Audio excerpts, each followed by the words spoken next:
années de ma vie où je n'ai pas pris de vacances. 15 ans. C'est-à-dire pendant 15 ans, je n'ai jamais eu plus de 2 jours où je dis j'ai 2 jours, 3 jours où je suis là, je n'ai pas affaire à l'église, je n'ai pas affaire à quelqu'un pendant 15 ans. Amen. Pendant 15 ans, ma vie professionnelle aussi, je ne fais que courir de gauche à droite. Surtout qu'avec ma vie professionnelle, j'étais aussi pasteur et tout. Et durant ce temps, j'ai pris une décision, c'est que chaque année, je vais m'obliger à prendre un mois où je ne fais rien. Est-ce que quelqu'un est d'accord avec ça? Si tu es d'accord, acclame le Seigneur Pierre. Donc, je serai là pendant cette saison. On a le magnifique prédicateur. Il y a les dimanches passés, Steve nous a conduit dans une dimension. Alléluia. J'ai écouté ces différents auditeurs. J'ai écouté le pasteur Chilou, j'ai écouté le pasteur Chilou. Moi, je prêche pour n'est-ce pas? N'est-ce pas? N'est-ce pas? Le papier dit français après. Alléluia. Donc je vais m'asseoir et on va me bénir aussi. Amen. Et durant ce mois de juillet, parce que nous nous préparons en août, lorsque nous serons de l'autre côté, c'est une autre dimension. On va dire à quelqu'un une autre dimension. Une autre dimension. Alléluia. Donc dimanche aujourd'hui, le pasteur Justin va nous bénir. Ta manière d'acclamer me dérange. J'étais en train de dire que ta manière d'acclamer me dérange. Et le dimanche prochain, le pasteur Zouzoua va nous bénir. Et le dimanche prochain encore, le pasteur Baou va nous bénir. Et le dimanche prochain, le pasteur Romain va quitter Benoît pour venir nous bénir. Alléluia. Mais votre micro là. Alléluia. Qu'est-ce qui se passe? On saute de gauche à droite. Amen. Ça va parler de gauche à droite ici, mais laissez ça sur le micro. Amen.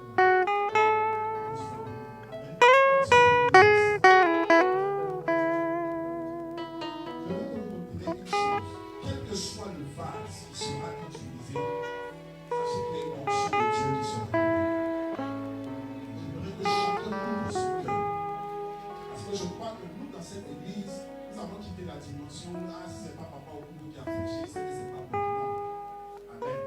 Le plus important, c'est la parole. Ne méprisons jamais les vases.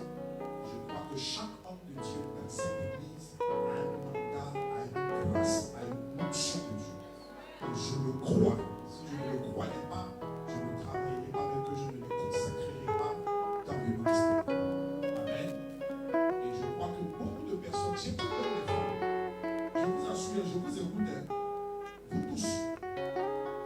On ne vous dit pas, j'écoute tous vos enseignements que vous faites tous les jours là.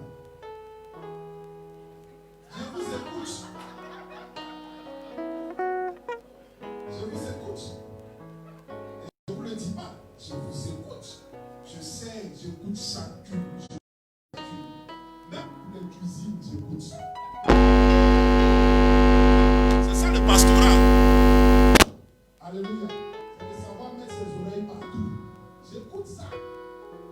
Amen. J'écoute les enseignements. Comment garder la chaleur conjugale.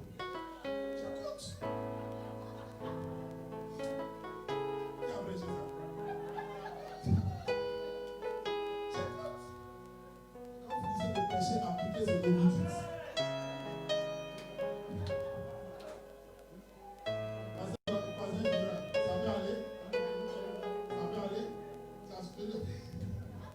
Est-ce qu'on peut pousser mes cris de joie à acclamer Jésus? Amen. J'écoute les choses dites, tout ça, je dis waouh. Mais je suis un pasteur béni. J'ai autant de prédicateurs dans l'église comme ça. C'est pourquoi je comprenais ce que le Seigneur nous enseignait. Nous disons vraiment que cette église est une école où il est en train de former des serviteurs de Dieu. Parce qu'il viendra un temps où Dieu va étendre son œuvre à une dimension. Amen. Et je me rends compte que chacune des personnes ici, chacun des enfants que je vous dis, capte ça. Et ça c'est bien structuré, bien organisé. Wow! Acclamez pour le fond. Acclamez. Même chez les jeunes, j'écoute partout. Je suis dans les groupes, mais j'ai ma stratégie pour être dans les groupes. Et puis pour discerner l'appel de chacun. Alléluia. La prochaine consécration, ça se rappelle consécration cérémonie. Je viens dimanche, et puis j'ai une fois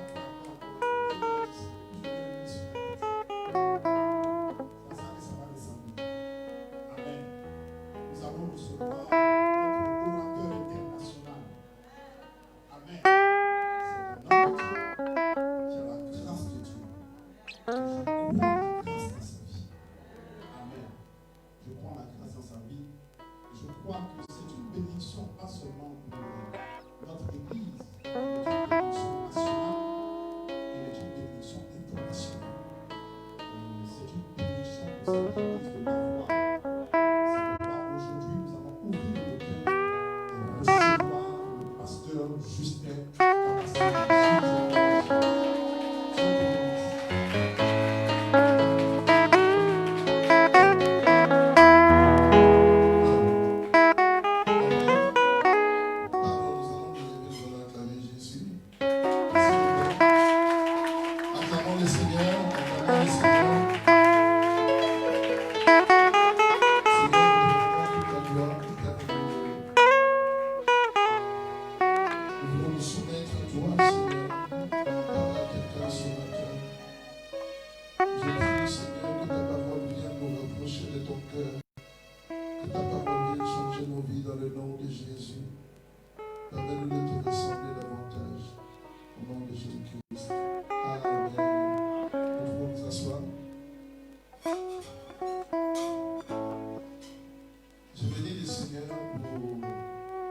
pour cette occasion qui nous donne de partager la parole de Dieu.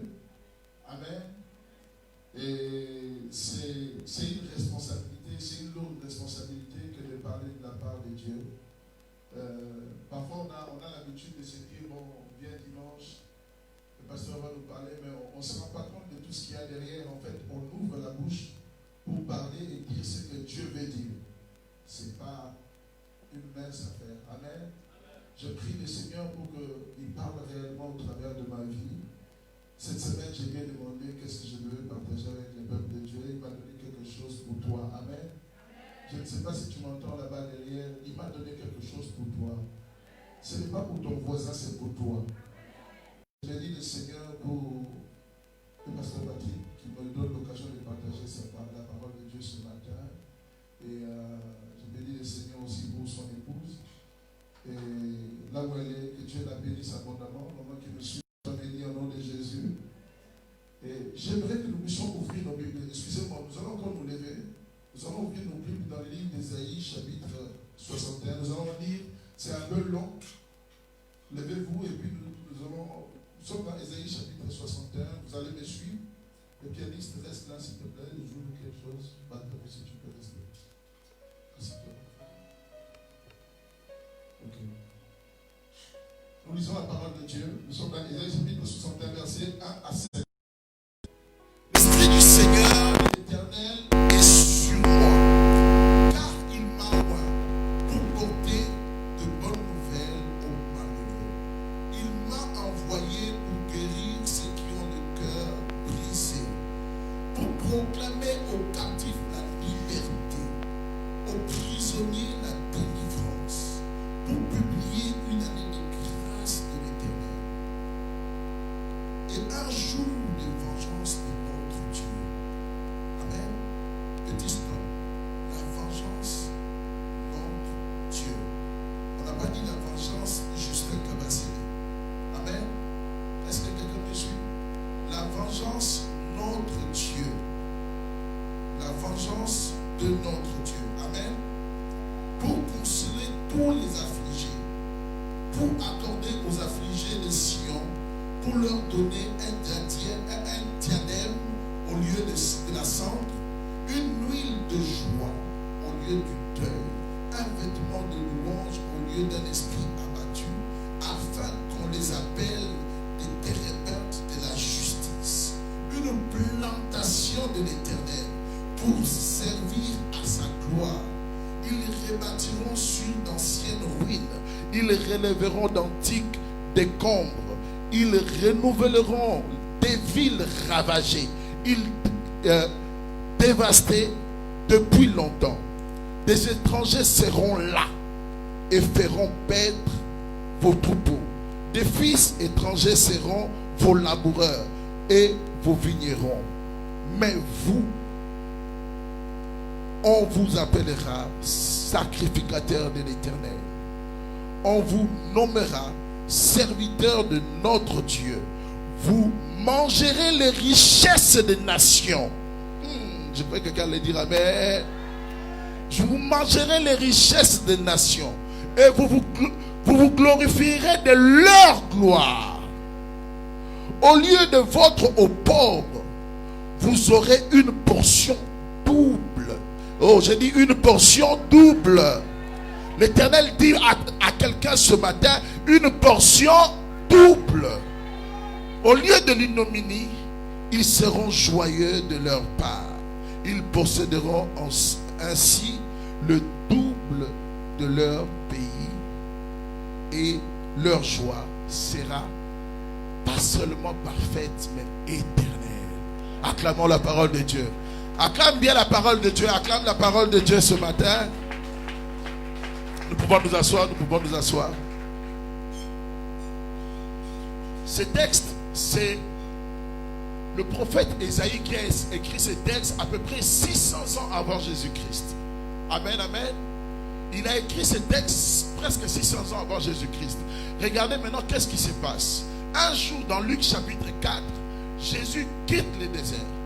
Et il vient après, c'est-à-dire après son baptême, il va dans le désert où il passe 40 jours pour être tenté par les diables. Après, quand il revient, la Bible nous dit qu'il est rentré dans le temple et il a ouvert le parchemin dans le temple. Il a ouvert le livre. Donc, comme nous aujourd'hui, il a ouvert la Bible pour lire. Et il est tombé dans le parchemin, il est tombé sur ce texte d'Ésaïe 61 que nous venons de lire ce matin. Amen. Jésus est tombé sur ce texte. Pourquoi?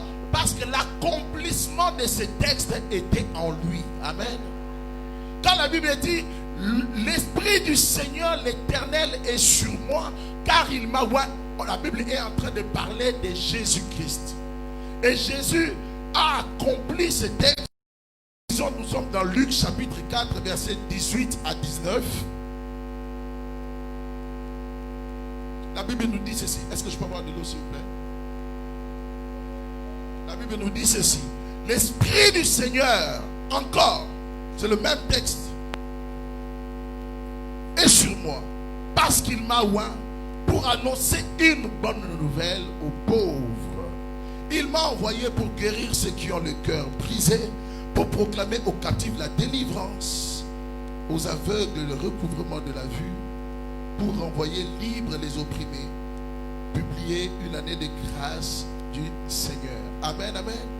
Après cela, Jésus a pris le parchemin, il a fermé et il dit, cette prophétie d'Ésaïe s'accomplit aujourd'hui. Est-ce que quelqu'un me comprend? C'est-à-dire que sa mission à Jésus, et cette mission continue ce matin. Lorsque j'ai demandé au Seigneur, qu'est-ce que je veux partager avec le peuple de Dieu, le Seigneur m'a dit, et il m'a fait comprendre que c'est lui qui vient et qui répare les vies qui ont été brisées. Il est venu te dire ce matin, il sait et il est au courant que le diable t'a brisé. Le Seigneur te dit et il t'annonce ce matin, je veux que tu le reçoives comme une prophétie pour ta vie. Il y a quelqu'un qui a été violé lorsque la personne a été jeune.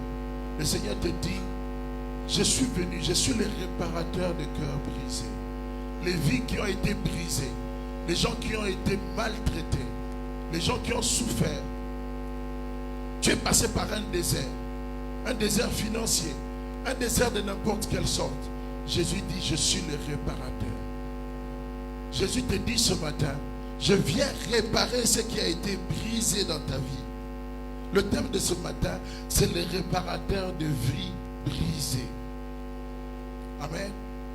Il y a des gens qui, peut-être, on doit juste changer de courroie. D'autres, on doit carrément enlever le moteur parce que c'est complètement bousillé. On doit complètement changer de moteur. D'autres personnes, peut-être, c'est juste la portière de la voiture qui est abîmée. On doit juste changer la portière. Mais d'autres, c'est tellement de pièces dans la voiture. Ça dit que la vie a été vraiment brisée. Et on le remarque souvent dans les langages. Les gens qui sont blessés dans la vie blessent les autres. Amen, amen. Est-ce que quelqu'un me comprend?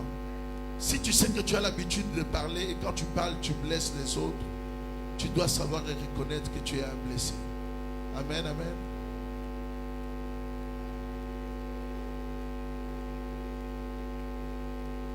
Il y a beaucoup de blessés de guerre. En fait, en réalité, la vie fait mal. Est-ce que quelqu'un me comprend? Vivre déjà fait mal. Pourquoi? Parce que nous passons par des moments, par des situations. Il y a des gens réellement, en réalité, les pièces de leur voiture sont complètement bousillées. Toutes les pièces sont complètement bousillées. Et il y a un grand travail, il y a un énorme travail à faire. Amen.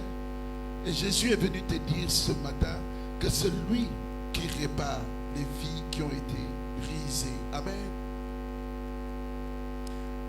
Le mot restauration, dans les dictionnaires, lorsque j'ai regardé, le mot restauration veut dire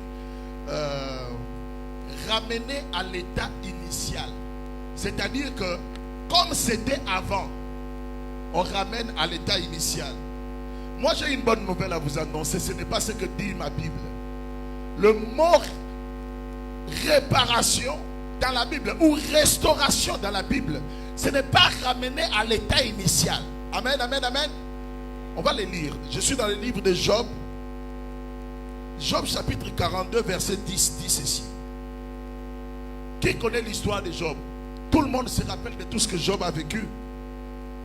La Bible dit ceci dans le livre de Job. Lorsque Dieu restaure Job, la Bible dit: l'Éternel rétablit Job dans son premier état. Ça, c'est la définition du dictionnaire. Est-ce que quelqu'un me comprend? Mais notre Dieu, je suis venu annoncer à quelqu'un, il ne va pas te ramener à ton état initial. Il ne va pas s'arrêter à faire ça. Il va commencer par ça. Me suis? Avec Dieu, la définition de rétablir, ça ne se limite pas à ramener les choses à l'état initial. Dieu ne fait jamais ça. Vous allez voir, depuis Genèse jusqu'à Apocalypse, lorsque Dieu veut renouveler quelque chose, il ne s'arrête pas à ramener la chose à l'état initial. Est-ce que quelqu'un me comprend? La Bible nous dit ceci, Job chapitre 42 verset 10, je disais, la première chose que Dieu a fait, la Bible dit, l'Éternel rétablit Job à son état initial. Quand Job eut prié pour ses amis, c'est-à-dire que les personnes qui parlaient, qui disaient des choses à Job qui lui faisaient mal, le jour où Job s'est levé, a fait l'action de prier pour bénir leur vie, voilà qu'est-ce qui s'est passé dans la vie de Job. La Bible dit, et l'Éternel accorda le double de tout ce qu'il possédait. Est-ce que quelqu'un me comprend? Je suis venu t'annoncer ce matin que ton Dieu ne va pas simplement te ramener à l'état initial. Ton Dieu va doubler ce que tu possédais, ce que tu pouvais avoir avant. Je t'annonce ce matin que Dieu ne te ramène pas à l'état initial. Ton Dieu est en train de doubler. Il va le faire. Là où le monde se limite à ramener les choses à l'état initial, comme le dit le dictionnaire, notre Dieu n'a pas pour prérogative de le faire. Il va doubler. Amen, amen, amen. Rappelez-vous le texte que nous avons lu au début. Il dit ceci. Je reviens dans Isaïe chapitre 61. Mais vous, on vous appellera sacrificateur de l'Éternel. On vous ramènera, on vous nommera serviteur de Dieu. Vous mangerez les richesses des nations et vous vous glorifierez de leur gloire. Au lieu de votre opprobre, vous aurez une portion double. Est-ce que quelqu'un me comprend? Ce matin, l'Éternel est en train de venir te dire, non seulement il va renouveler, non seulement il va restaurer, non seulement il va réparer, mais il va te donner et il va te ramener le double de tout ce que tu avais perdu. Alléluia. Le Seigneur veut le faire. Le Seigneur veut le faire dans ta vie. Et il a décidé de le faire. Et nous continuons, le texte dit encore, au lieu de l'ignominie, ils seront joyeux de leur part. Ils posséderont ainsi le double de leur pays. Encore le double. Et leur joie sera éternelle. Vous n'avez plus jamais entendu parler de Job après ce texte. Quand Job, Dieu l'a béni, il lui a donné le double de ce qu'il possédait avant. L'histoire de Job s'est arrêtée là. Vous n'avez pas entendu qu'un jour encore c'est revenu où Job a commencé encore à avoir des problèmes. On n'a pas entendu parler de ça. Parce que Dieu te donne le double et c'est la dure d'arrêter. Est-ce que quelqu'un me suit ce matin? J'aime bien vos amens. J'espère que vous allez continuer avec ces amens.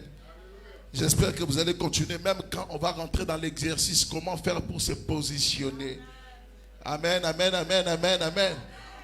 Parce que il va me prendre, il va m'arranger, il va me positionner. Et il va me prendre, il va d'abord, il va. C'est là où vos amens doivent continuer. Positionner. Il va me prendre. Il va me prendre. Ah, il va me travailler. Ah, il va me prendre. Il va me prendre. Il va me travailler. Ah, j'aime le Seigneur. J'aime le Seigneur. Amen, amen. Acclame le Seigneur. Acclame Jésus. Deutéronome chapitre 30 verset 5.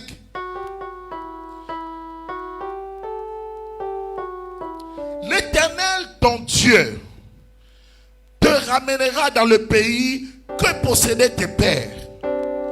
Et tu le posséderas. Il te fera du bien. Et il te rendra plus nombreux que tes pères. Amen, amen, amen. Dans Deutéronome, Moïse ne nous parle pas simplement de doubler, mais il parle de beaucoup plus nombreux. Amen, amen. Vous savez, les enfants d'Israël, on va parler d'Abraham, on va parler d'Isaac, on va parler de Jacob. Ils étaient à Canaan. Tout ce qu'ils avaient vécu à Canaan. La Bible, dans ce texte de Deutéronome, lorsque les enfants d'Israël sont sortis d'Égypte, Dieu est en train de promettre aux enfants d'Israël qu'il va les ramener dans la terre, que leurs parents n'avaient pas simplement possédé, ils n'avaient pas possédé parce qu'ils étaient comme des étrangers dans ce territoire. Amen, amen. Il y avait beaucoup de gens tout autour d'eux. Maintenant, Dieu est en train de leur promettre maintenant, vous n'allez pas simplement arriver à Canaan. Vous allez arriver à Canaan. Vous allez maintenant le posséder totalement. Canaan sera à vous. Et vous allez pas simplement faire ce que vos pères ont fait, mais vous allez le faire dans la multiplication. Amen, amen, amen.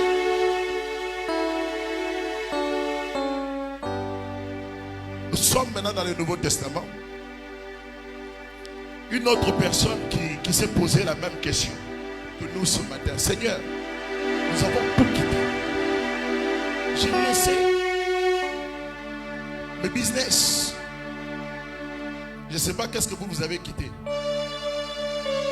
Je ne sais pas ce que vous avez quitté. En réalité, on était des malheureux dans toutes ces choses-là. Nous étions des malheureux dans toutes ces choses. Moi, quand j'étais dans le monde, j'étais jeune, très jeune. En réalité, j'avais déjà Jésus, mais j'étais rétrograde.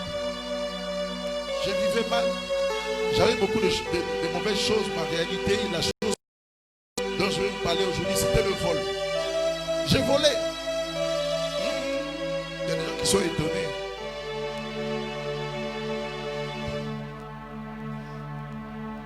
On vivait en Belgique. À l'époque, j'étais adolescent. Et vraiment, j'ai volé des bouts. C'est-à-dire, j'avais cultivé des systèmes, fils de pasteur. J'avais cultivé des systèmes de vol que vous n'imaginez même pas.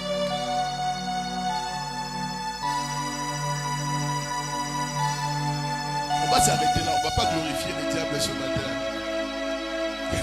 On ne va pas glorifier les diables ce matin. Ça nous a peut-être ramené des petits trucs, c'est rien, mais on était malheureux. Amen. On était malheureux. Sans Christ, on est malheureux. Tu peux gagner tous les millions du monde, sans Christ, tu es malheureux. Amen, amen. L'apôtre Pierre regarde Jésus, il dit, mais il se rend compte, mais il se passe quelque chose de bizarre, mon gars. Parfois on dort dehors. Je ne te comprends pas, je te suis, on dort. C'est bizarre ton truc là. Hein? On t'a suivi. Premier jour, tu es venu me voir, mon gars. Tu as fait un gros miracle. Tu as sorti des poissons, mais c'était terrible. Les bateaux ne pouvaient même plus contenir le poisson. J'ai regardé les poissons, au lieu de les manger, au lieu de les vendre, j'ai dit non. Ah, je vais laisser. Celui-là, il est terrible. Je t'ai suivi. Maintenant, je te suis. Je ne comprends plus rien. Hein, mon gars, il faut que tu nous expliques. Là, on ne comprend plus. On avait des business, ça nous rapportait de l'argent, on faisait manger nos familles. Nos enfants mangeaient quand même, tu vois, même les poissons, c'est vrai qu'il y avait des jours où les poissons, je mettais les trucs, ça ne marchait pas trop bien. Mais j'ai laissé, le jour où tu es venu là, ça remplit de bateaux de voisins, ça commençait même à tomber. Maintenant, j'ai tout laissé pour te suivre, maintenant je ne comprends pas. Je croyais que quand j'allais te suivre là, ça continuera, le poisson là allait continuer. Mais je te suis, mais mon gars, parfois on dort dehors.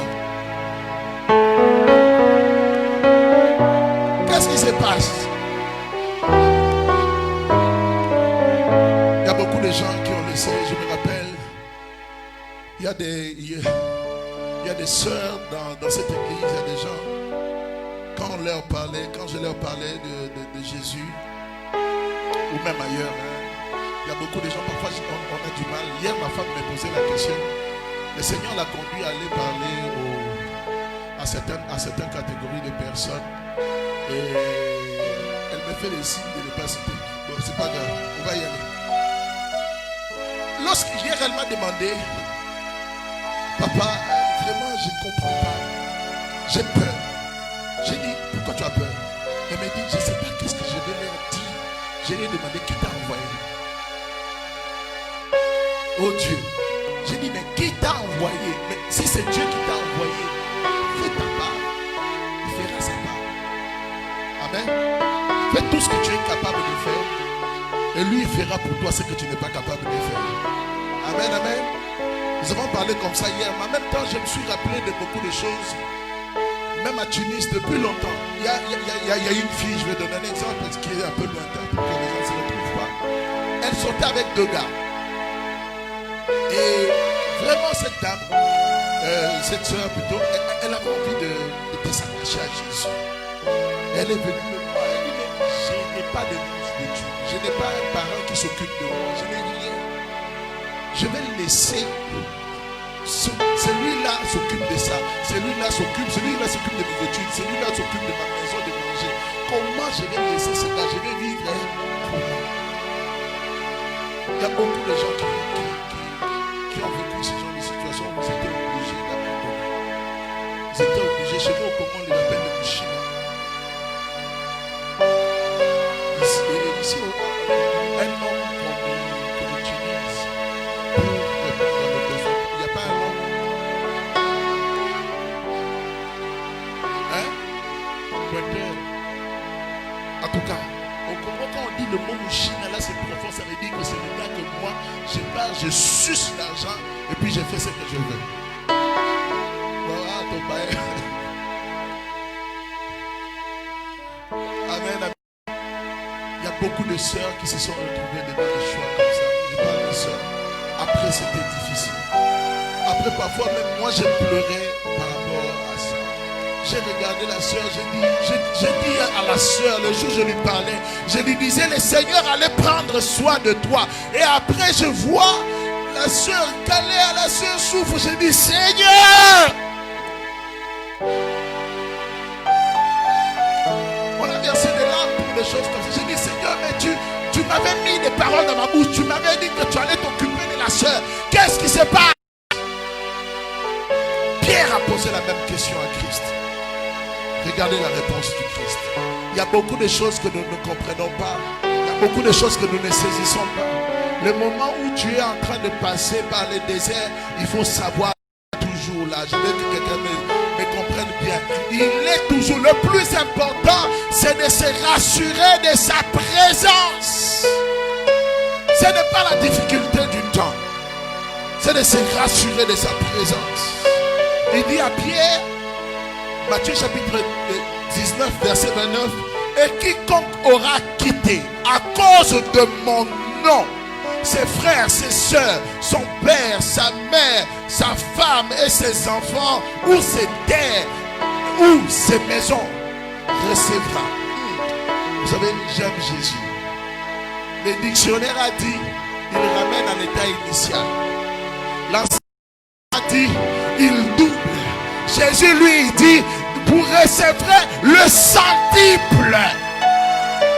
Est-ce que quelqu'un me comprend? Jésus lui n'est pas en train de parler de doubler, il est en train de parler de multiplication.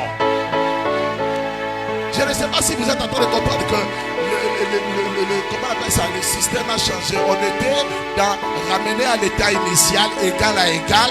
Après on est parti dans double. C'est-à-dire qu'on a fait plus la même chose. Maintenant on est rentré dans la multiplication.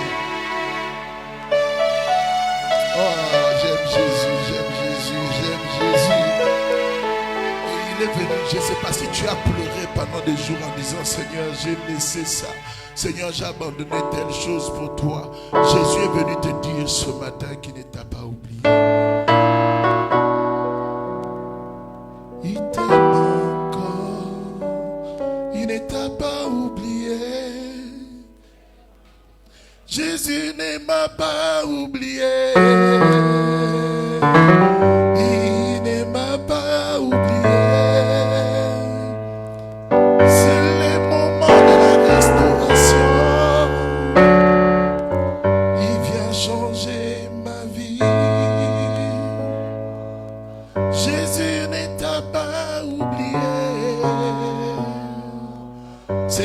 Pour toi ce matin, Jésus t'aime encore.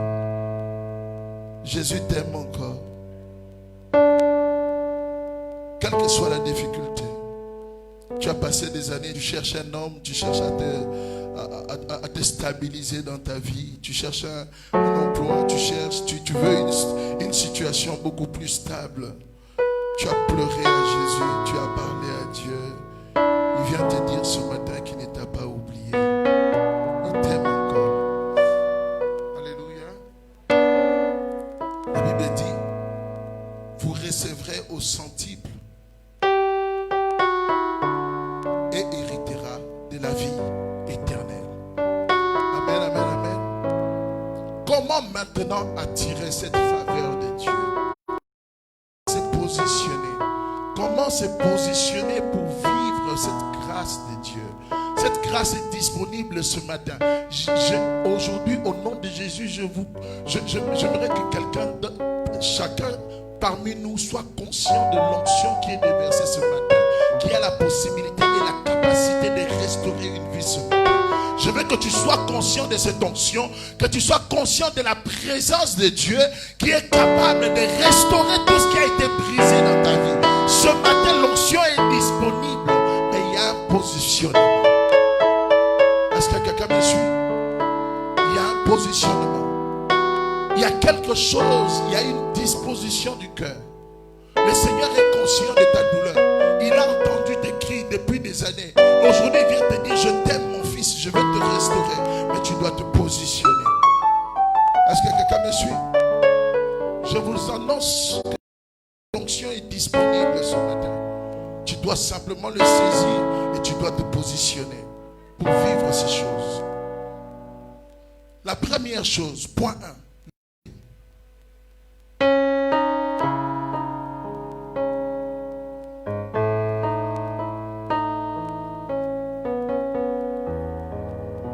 Une bonne attitude pendant l'épreuve.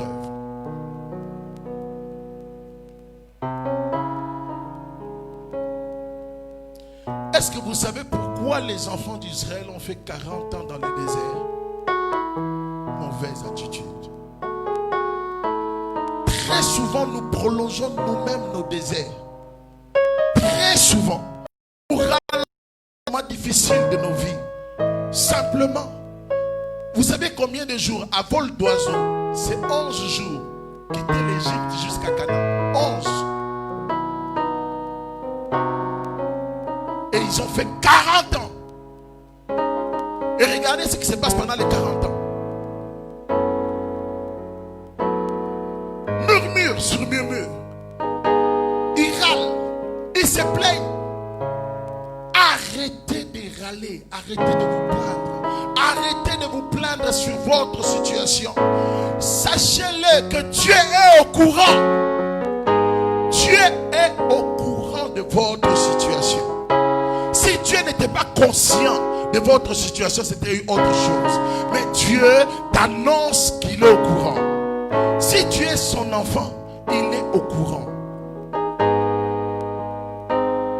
Amen, amen, amen. Je précise si tu es son enfant. C'est très important. Tous ceux qui n'ont pas encore accepté Jésus dans leur cœur, si vous êtes là ce matin, je vous invite à le faire. Parce que tout ce que je pourrais dire ce matin ne vous concernera pas. Si tu n'as pas Jésus dans ta vie, tu n'es pas un enfant de Dieu. La Bible dit, c'est lui qui croit avec son cœur que Christ est mort pour son salut, pour sa vie, et qui confesse avec sa bouche que Jésus-Christ devient maintenant le Seigneur de sa vie et le Sauveur de sa vie. Le Seigneur, c'est-à-dire le Maître, celui qui vient diriger ta vie. Tu ne prendras plus de décision sans lui. Tu ne décideras plus sans lui. Et il deviendra le Maître de ta vie. C'est lui qui croit avec son cœur et qui proclame avec sa bouche, qui le dit avec sa bouche: Seigneur, je te donne ma vie maintenant. Je veux que tu deviennes le Maître de ma vie. Celui qui fait ces deux choses devient un enfant de Dieu.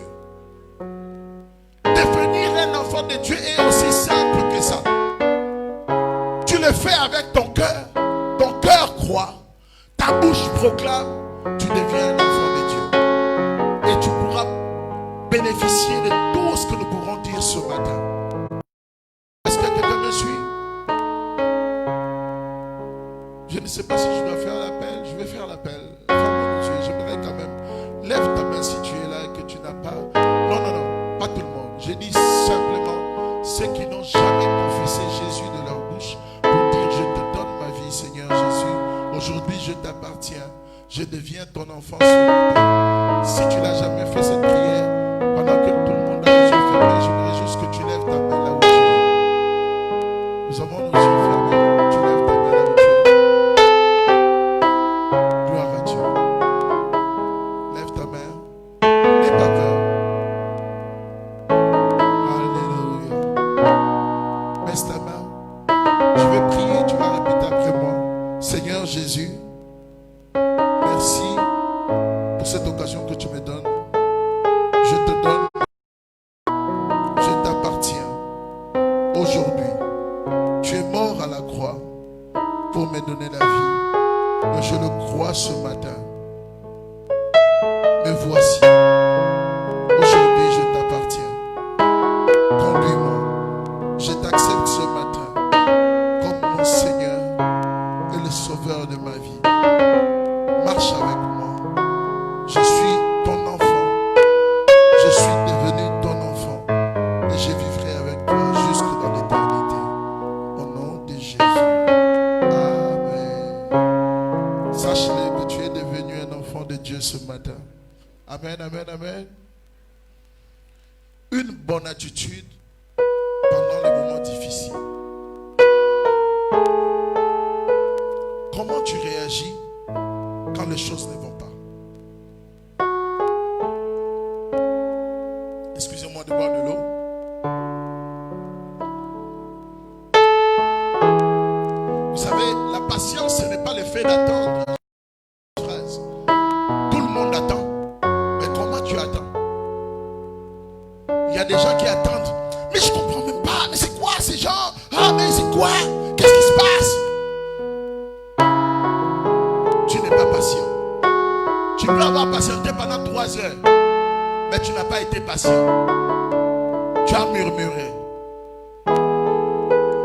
quelqu'un me comprend? Tu as murmuré. Pendant les moments difficiles, est-ce que tu as gardé confiance en Dieu? Est-ce que tu as espéré en Dieu? Est-ce que tu as su garder dans ton esprit que Dieu, le plus important, c'est qu'il soit avec moi et que les moments difficiles, c'est le moment où Dieu vient forger mon caractère, où Dieu vient me travailler pour que je devienne quelqu'un de meilleur. Lorsque tu ouvriras ta bouche après les moments difficiles, tu auras quelque chose à donner à quelqu'un. Est-ce que quelqu'un me comprend? La dernière fois, le pasteur parlait des aigles. Les aigles, ils considèrent le vent et la tempête comme une occasion pour monter très haut. Pendant que les autres oiseaux, quand le vent et la tempête viennent, eux, ils vont se cacher. L'aigle monte, profite du vent et de la tempête pour battre ses ailes et monter encore plus haut. Quand ça ne va pas, quand ça, rien ne marche devant toi, ouvre tes ailes, fais confiance en Dieu. Il va te faire monter encore et encore plus haut. Et tu verras, tu pourras relever beaucoup de gens. Tu pourras être une bénédiction pour la vie de plusieurs personnes. Amen, amen, amen. Votre attitude pendant les moments difficiles provoque la bénédiction de Dieu. Comment tu réagis pendant les moments difficiles? Ça provoque Dieu. Ça bouge le cœur de Dieu pour que Dieu intervienne dans ta situation. Même si ça a duré, quel que soit le temps que le moment difficile est en train de prendre, aie confiance en Dieu. Ne t'appuie pas sur ta connaissance. Ne t'appuie pas sur tes relations. Ne t'appuie pas sur des choses humaines. Appuie-toi sur le Seigneur. Aie confiance en Dieu. Et garde le silence. Je le répète encore, garde le silence. Fais tout ce que tu es capable de faire et laisse Dieu faire pour toi ce que tu n'es pas capable de faire.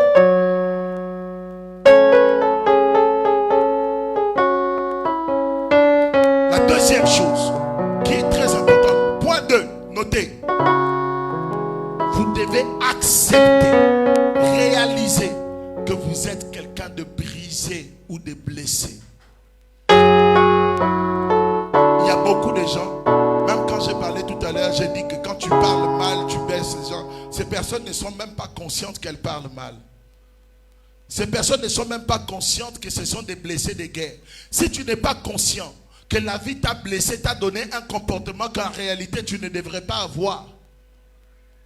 Il y a des comportements que tu as, que tu ne devrais pas avoir dans ta vie normale. Mais tu as ce comportement à cause de la réaction d'un parent, à cause de quelque chose qu'un parent a fait dans ta vie.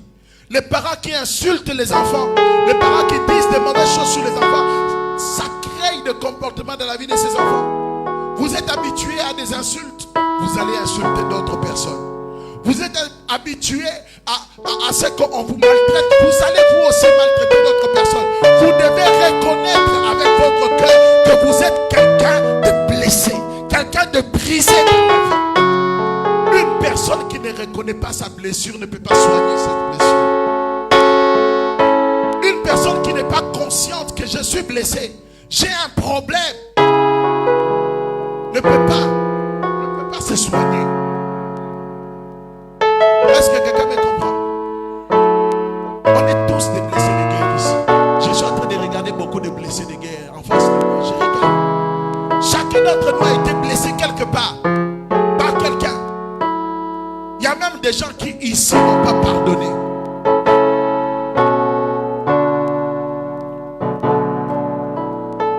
Chacun d'entre nous est passé par des moments où il a toujours pensé à quelqu'un qui lui a fait quelque chose de mauvais. Tu dois le reconnaître que tu as un problème. Amen. Tu dois reconnaître que tu es un blessé de guerre. Troisième chose, notez-le. Vous devez absolument confronter, c'est-à-dire mettre face à face votre blessure et la parole de Dieu. Que dit la parole de Dieu sur ce que je suis en train de vivre? Vous savez, le retour à l'envoyeur est entré à l'église à cause des blessures.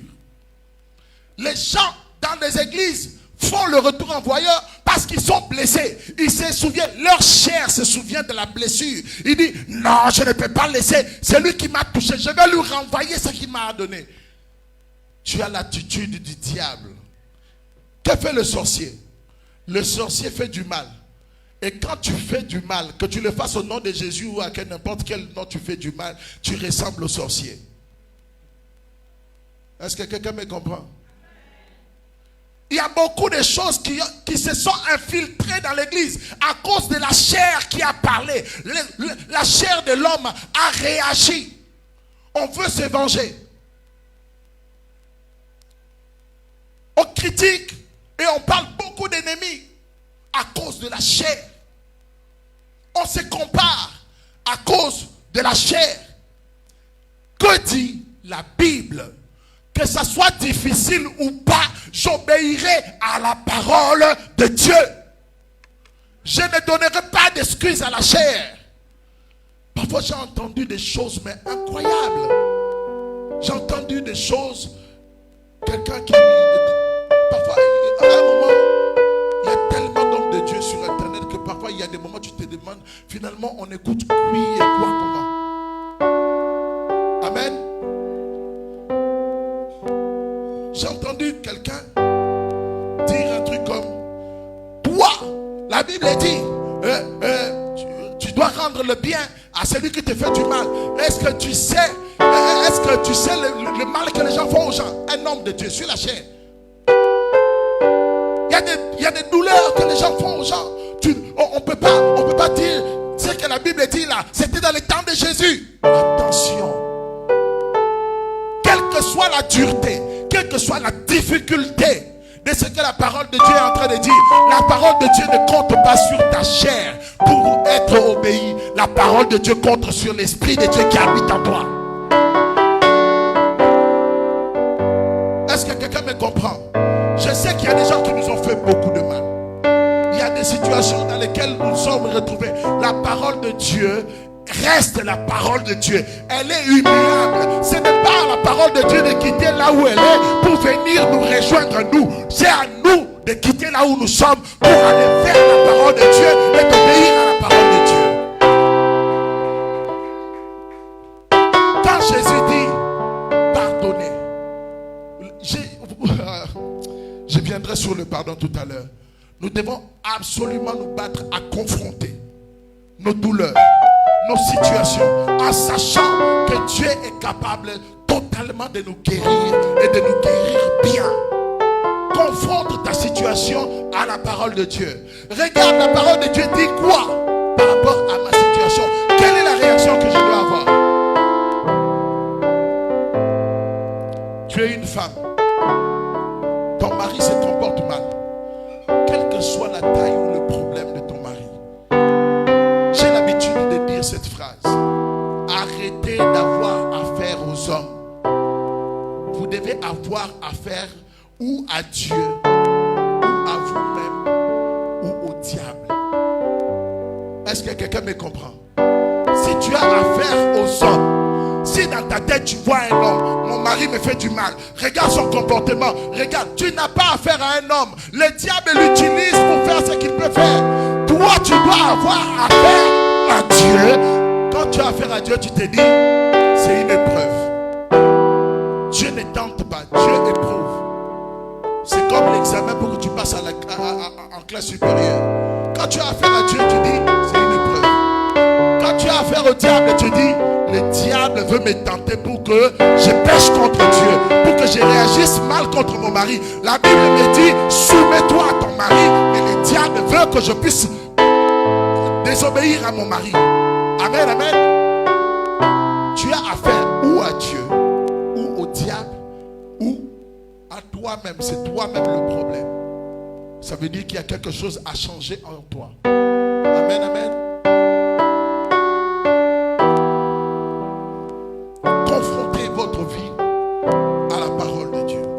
Vous devez vivre à la manière de Dieu.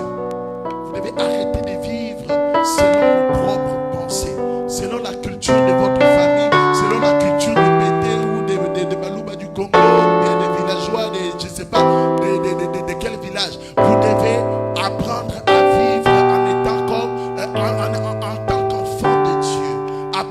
comme un enfant de Dieu. Amen, amen. Quatrième chose. On va essayer d'aller vite, comme le temps nous presse. Vous devez pardonner aux gens qui vous ont blessé. Le pardon.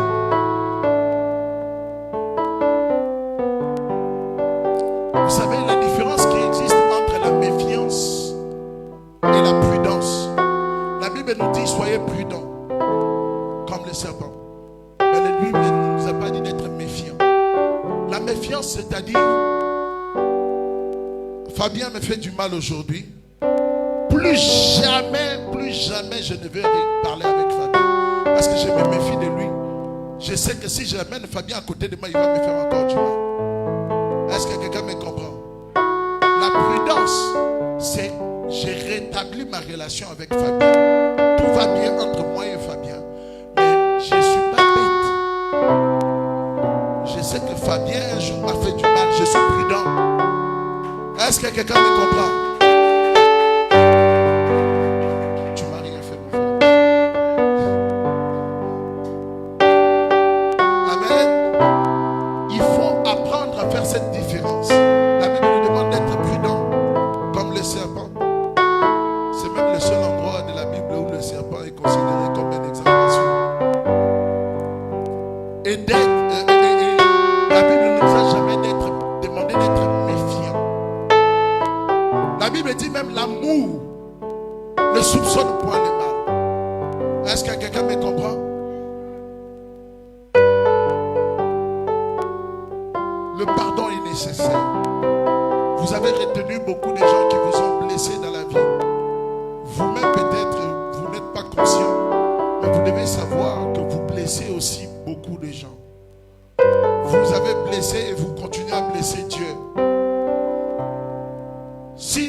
Continue en disant, celui qui ne pardonne pas, le Père ne le pardonnera pas non plus. Amen. S'il y a des gens que tu retiens encore dans ton cœur, ton père, ta mère, ta soeur, ton frère, ton ami à l'école primaire qui t'avait insulté, l'insulte là est restée dans ta tête, c'est resté encore dans ton esprit, tu penses encore à ça, libère-toi. Vous savez, pendant des années, j'ai cru que je n'avais jamais, je dormais dans ma tête, j'avais jamais aucun problème avec personne. Jusqu'à ce que Facebook vienne. Et je prêchais ce message, le pardon, tout ça. Dans ma tête, moi, je ne peux pas avoir un problème avec quelqu'un. Et je dois toujours dormir en me disant, je n'ai pas de problème avec quelqu'un. Jusqu'à ce que Facebook vienne et que même les vieux arrivent à se connecter sur Facebook. Et un vieux qui était en Belgique, j'avais quel âge? J'avais 16 ans. Quand il m'a dit, je voulais le saluer comme ça. Et le tonton me dit, ne me donne pas ta main là, je ne sais même pas où est-ce que tu avais mis ça. Il y avait des filles tout autour. Et puis il y avait mes yeux étaient tout autour. Je me suis rendu compte que j'avais un problème. Facebook est sorti quand? En 2007. C'est en 2009 que je me suis rendu compte qu'il y avait une personne sur cette terre que je n'avais pas pardonné. Rappelez-vous bien. Il y a des gens qui en veulent même aux morts. Quelqu'un qui est mort depuis des années, tu lui en veux encore. Tu vas aller où même? Tu veux vivre quoi? Je ne sais même pas ce que tu veux. Quelqu'un qui est mort. Libérez-vous ce matin au nom de Jésus. Libérez-vous.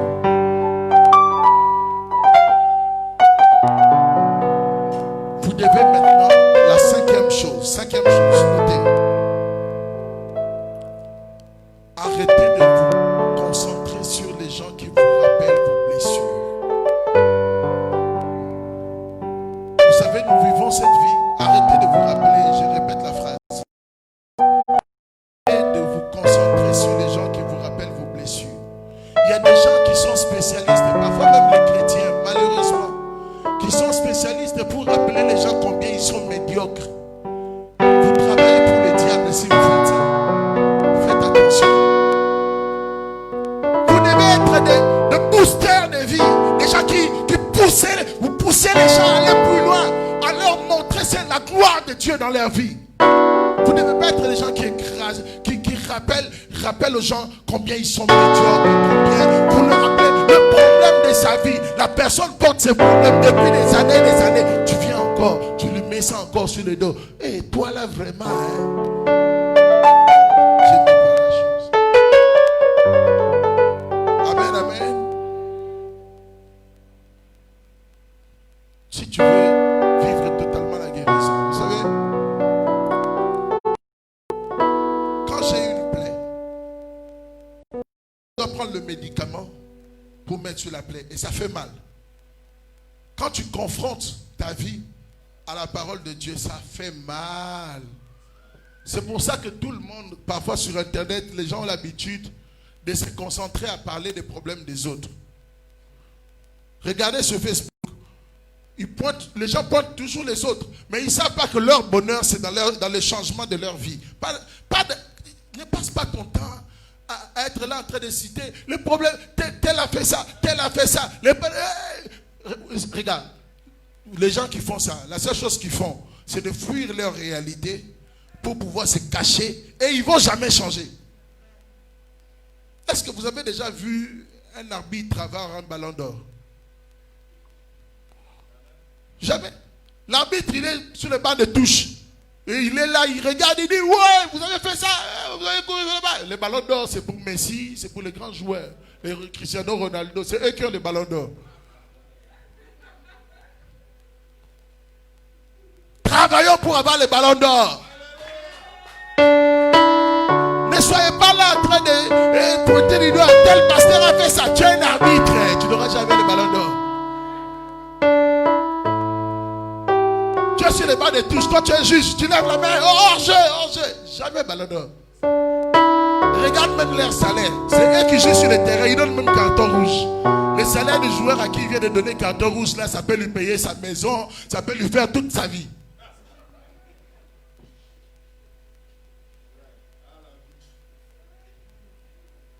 Tu vas aller loin là, mon frère. Arrête d'être arbitre. Travaille ta vie.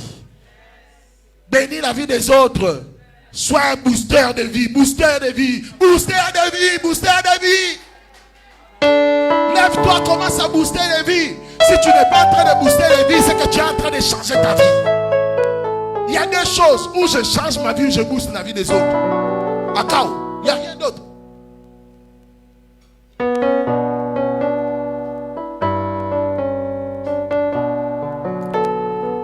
Arrêtez de vous concentrer sur ces gens qui viennent vous rappeler vos blessures.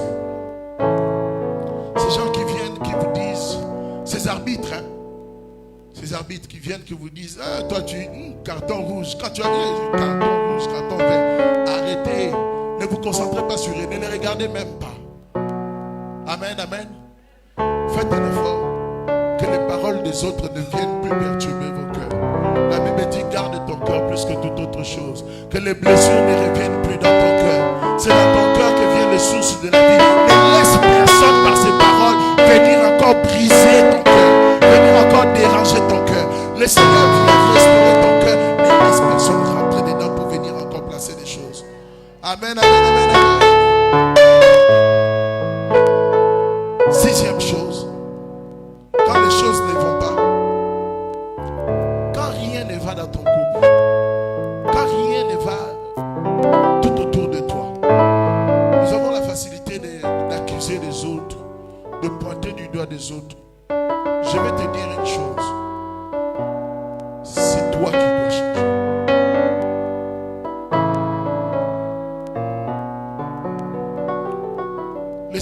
Que le Seigneur nous aide. Vous savez, je dois prier pour la situation. Si ça ne change pas, c'est à moi de prier maintenant pour que cette situation ne dérange plus mon cœur. Est-ce que quelqu'un me comprend? Ça veut dire qu'il y a une transformation qui doit se faire à l'intérieur de moi pour que moi je sois au-dessus de la situation. La situation ne doit plus venir commencer à déranger ma vie. Ça veut dire que ma joie, ma paix va dépendre des situations. Si ma joie et ma paix ne doivent pas dépendre des circonstances, j'ai pris pour une situation, ça ne change pas. J'ai pris maintenant pour mon cœur. Hé, mon cœur, élève-toi au-dessus de cette situation. Mon cœur, sois au-dessus. Sois au-dessus. Que le Seigneur élève le cœur. Que le Seigneur élève le cœur. On ne doit plus se faire toucher par n'importe quoi. Ce n'est pas n'importe quelle parole que quelqu'un balance dans la rue qui va commencer à me... il a dit ça. Ça ne me touche pas.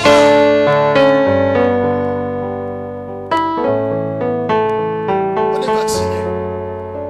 On est vacciné. Tous les arbitres, tu me donnes carton rouge ou vert ou mon salaire est plus que toi.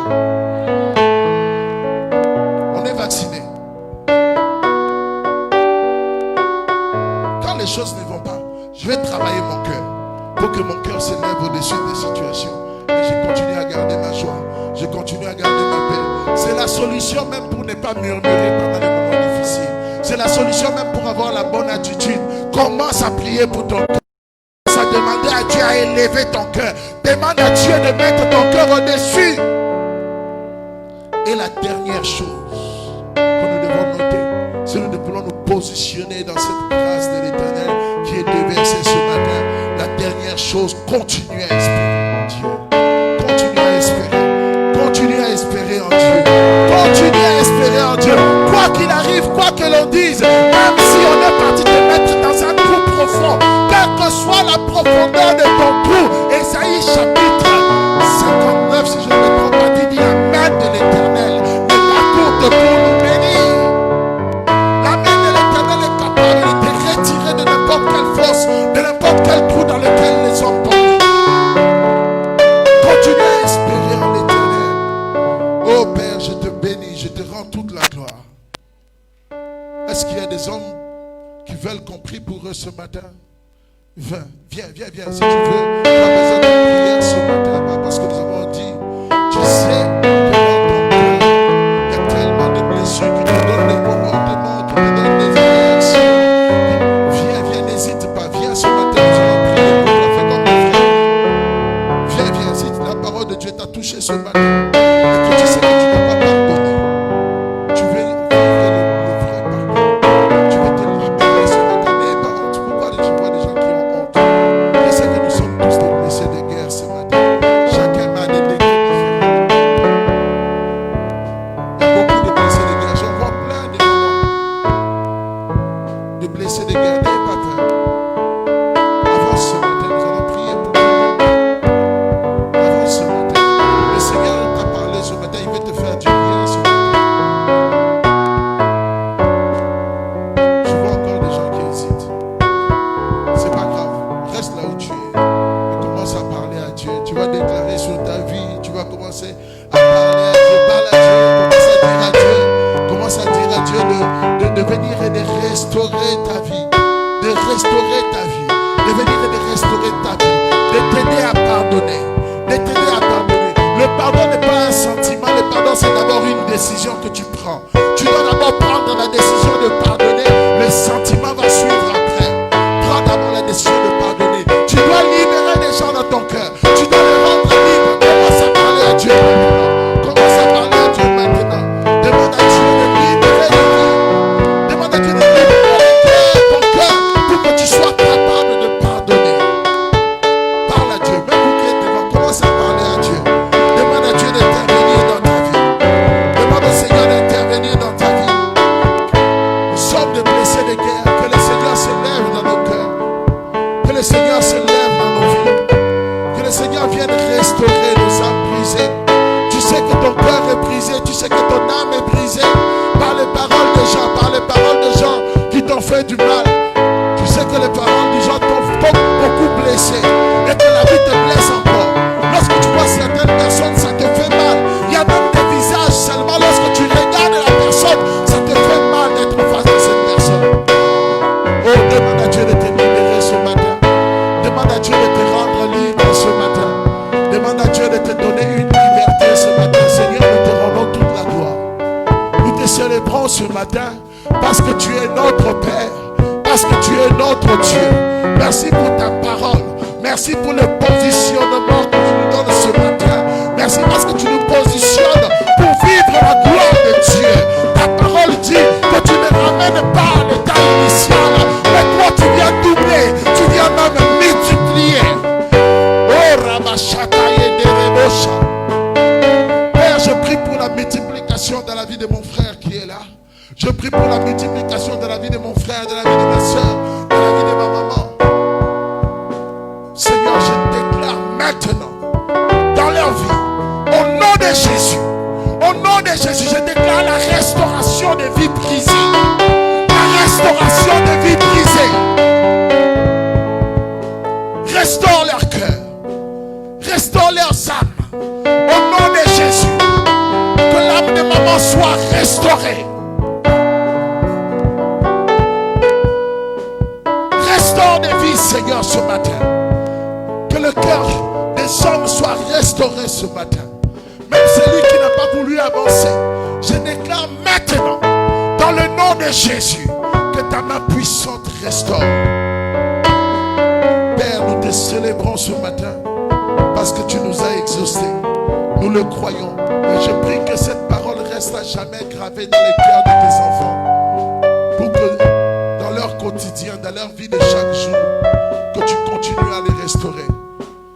Élève nos cœurs au-dessus des problèmes. Élève nos cœurs au-dessus des situations. Que nos cœurs soient au-dessus.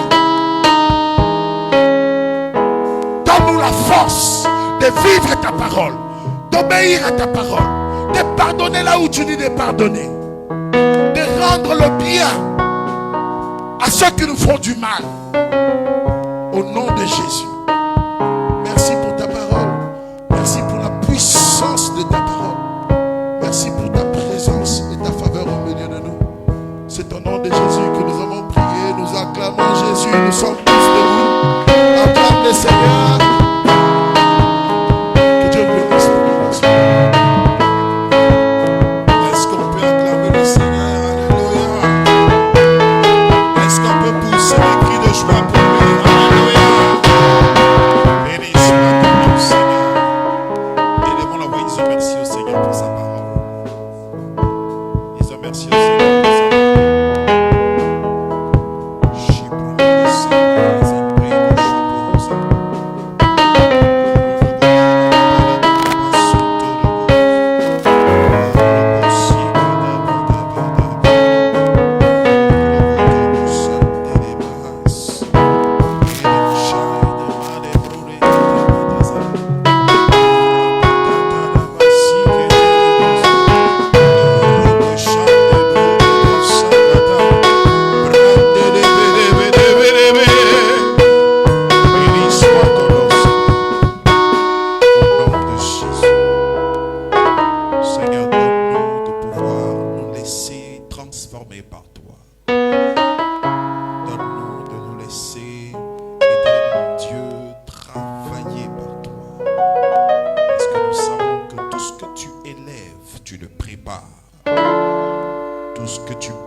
Sortir bien. J'étais en train le dit. Est-ce que quelqu'un peut dire amen bien? Alléluia. Que le nom du Seigneur soit béni, que le nom du Seigneur soit élevé. Merci au pasteur Justin. Acclamons le Seigneur pour le pasteur Justin. Ce message est rempli de plusieurs clés. Amen. Et chacune de ces clés peut faire un message.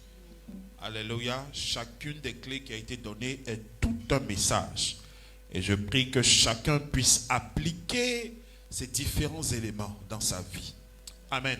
Je crois que dans cette dispensation dans laquelle nous sommes en train de rentrer, c'est vrai, je crois au prophétique, je crois en la puissance de Dieu qui sont nécessaires, alléluia, pour un épanouissement d'un enfant de Dieu, mais l'enseignement est important. C'est important. Et ce qui fait notre force dans cette église, c'est que nous sommes enseignés. Amen. Et le peuple de Dieu est ouvert à l'enseignement. Amen. Nous sommes l'une des rares églises, si tu t'assois, tu enseignes, tout le monde sera content. Et tout le monde rentre dans la joie. Nous ne sommes pas une église excitée, mais nous sommes une église éduquée par le Seigneur.